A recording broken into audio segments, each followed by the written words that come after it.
kebiasaan apa sih yang sering lo lakuin, yang menurut lo itu bisa bikin lo makin kreatif?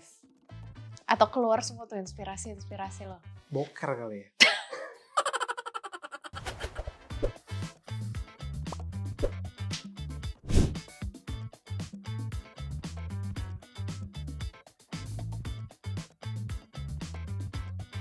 Anyway, yes. Mungkin nextnya gue mau challenge dikit kali ya. Oke. Jadi gue bakal nanya beberapa rapid question. Tapi gue gak bakal nge-rap. Oke. Pertanyaannya harus dijawab cepat. Oke. Sekitar 3, 4, atau 5 pertanyaan. Oke. Tergantung preferensi gue. Oke. Jadi bebas ya Ica. Oke. Siap ya? Siap. Ini tentang marketing kok. Tentang marketing, tentang branding. Butuh kasih tau alasannya atau langsung boleh. jawab aja? Kasih tau alasan juga boleh. Oke. Pertanyaannya suka-suka Ica, jawabannya suka-suka Yasa. Oke, siap. Jadi kita balance. Oke. Kayak branding sama siap. marketing. Oke. Balance. Oke, pertanyaan pertama. Brand lokal favorit Yasa yang menurut Yasa brandingnya keren banget. Gue suka banget, ini salah satu brand partner yang pernah kerja bareng sama kita, itu tentang anak dan expert care. Jadi mereka satu company. Gue suka banget karena founder ini sangat menjiwai brandnya. Dr. Westi. Iya, Dr. Westi. Gue kenal sama dia udah lama banget, Cak. Dari 9 tahun yang lalu, dari dia sebelum bikin itu. Terus gue happy banget Basil bisa ngebantuin beliau. Dia adalah salah satu brand yang menurut gue foundernya punya hati terhadap produknya. Bikin produknya serius, niat kontennya bagus. Antara branding dan marketing dan advertisingnya selaras, inline semuanya. Terus anak gue juga pakai produknya. Dokter anaknya anak gue juga ke dia. Jadi gue merasa gue percaya aja sama brandnya dia karena ngena banget ke gue. Oke. Nextnya. Oke. Marketing campaign apa yang menurut lo keren banget? Definisi keren ala Yasa. Marketing campaign apa yang menurut lo keren banget? Marketing campaign apa yang keren banget? Ada satu brilian lah. Ya, ini mungkin bukan marketing campaign tapi satu konten iklan sih sebenarnya. Satu konten iklan. Tapi konten iklannya dibuat untuk mengcounter sebuah problem yang lagi mengena ke brand ya. Dan menurut gue ini adalah one of the best marketing or advertising video that I ever seen in my life. Itu adalah konten marketingnya Bluebird. Oke. Bluebird, jadi brand Indo malah. Jadi waktu mungkin 7 tahun lalu, 8 tahun lalu, Bluebird tuh lagi kena masalah di mana supir-supir Bluebird itu banyak yang demo, Cak. Di jalanan gara-gara ada masalah taksi online waktu itu. Terus sampai di berita itu diplesetin Bluebird jadi Angry Bird. Kalau lo pernah ingat tuh. Iya. Ada masanya itu.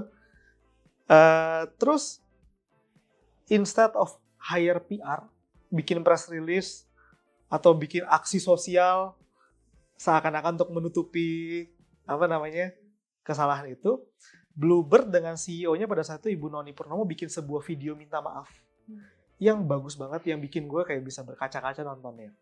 Intinya di video itu ada satu copywriting yang Bluebird bilang kayak gini,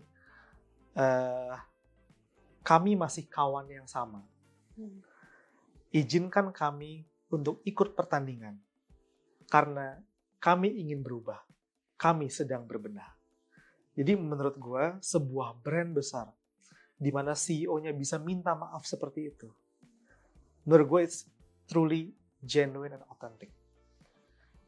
Gitu. Jadi gue sangat ngena banget sama marketing campaign yang dilakukan sama Bluebird pada saat itu. Minta maafnya menurut gue elegan dan keren banget. Oke. Berkebalikan sama itu. Ini masih rapid question ya. Oke. Menurut lo ada nggak satu hal, ya bebas ya, campaign atau konten sosmed atau apapun lah yang berkaitan sama marketing, yang menurut lo tuh justru blunder abis dan kayak, ya. Wah, lo jangan sampai deh nih ngerjain kayak gini. Iya. Ada nggak? Jangan susah dong ya jawabnya. Ini nih, mungkin ini. Kan kalau dulu kan salah satu campaign yang paling viral yang pernah gue lakukan itu kan campaign rebranding Men's Republic ke Republic. Dimana pada saat itu gue bercerita secara terbuka kenapa Men's Republic mau gue ganti dan lain-lain. Dan pada saat itu meledak banget. Sampai gue masih ingat di masa itu, gue di public place, itu gue 3 kali ketemu orang random, di lift, di restoran 2 kali. Itu mendengar orang bilang, udah baca episode terbarunya Republic, gitu. Nah, sejak saat itu banyak banget orang yang jadi ngikutin. Bikin sebuah marketing campaign itu ceritain brand tutup. Gitu. Tapi salahnya adalah terlalu ngebohong banget gitu, kayak kami tutup, gak ada apa-apa, besok buka lagi gitu. Sedangkan waktu itu kalau yang gue lakukan, gue ceritain tutup kayak berepisode-episode secara clear. Ceritain kenapa kita tutup, kenapa ganti nama, kenapa kita failed, dan kenapa pilih nama baru. Secara otentik gitu. Yeah. Ini dimaknai sebagai, bikin sesuatu yang tutup itu, terus balik lagi itu keren. Jadi banyak banget gue ngeliat sekarang orang bikin, hari tutup, besok 1 hari buka lagi gitu. Jadi menurut gue bikin konten marketing itu, campaign marketing harus dicek, lo otentik gak sih ngejalaninnya? Lo punya story ya, buat diceritain kenapa lo tutup, bukan sekedar tutup dan buka gitu. Kan kayak banyak banget yang kayak gitu. Jadi itu yang gue ngerasa itu banyak yang failed ngejalaninnya. Nih setelahnya nih, pertanyaannya cukup gampang. Siapa tokoh atau apa judul buku yang menurut lo harus banget orang-orang yang pengen belajar soal marketing baca atau ikuti? Bisa buku atau tokoh? Tokoh pertama dan buku pertama soal marketing yang early yang gue baca pada saat even dulu bahkan ya zaman Men's Republic itu Marketing Revolution by Pak Tung Desem Waringin. Menurut gue itu sangat praktikal, sangat mudah dimengerti, fun juga gitu. Itu bukunya bagus. Tapi seiring berjalannya waktu, gue sekarang suka banget baca buku-bukunya Pak Hermawan Kartajaya. Buku dia banyak banget ya, ada puluhan. Bukunya memang lebih lebih berbeda kayak dengan bukunya Marketing Revolution Pak Tung Desem. Kalau bukunya Pak Hermawan tuh lebih banyak teori, konsep, dan mungkin lebih cocok untuk yang korporasi ya, atau yang udah di level tertentu untuk mengaplikasikannya. Cuma dua-duanya menurut gue bagus dan penting. Kalau lo bisa yang grounded dan bisa yang konseptual, mengcombine itu jadi lebih enak.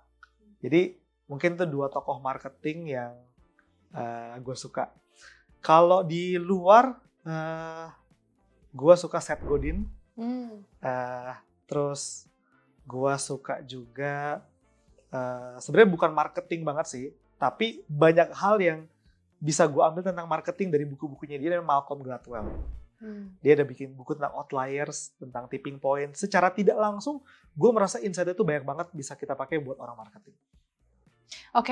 Kalau tadi jawabannya panjang-panjang, sekarang jawabannya singkat aja deh, Yas. Apa tuh?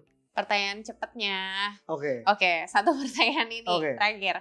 Kebiasaan apa sih yang sering lo lakuin, yang menurut lo itu bisa bikin lo makin kreatif? Atau keluar semua tuh inspirasi lo? Boker kali ya. Baik. Jadi manfaatkan waktu kalian. Gue pernah saking ngejar deadline ya. Gue meeting Zoom sambil kerja di dalam WC di boker di sini. Lo jangan bercanda ya. Lupa ada fotonya, nanti gue kasih lihat. Bener lo ya, harus kasih fotonya ya.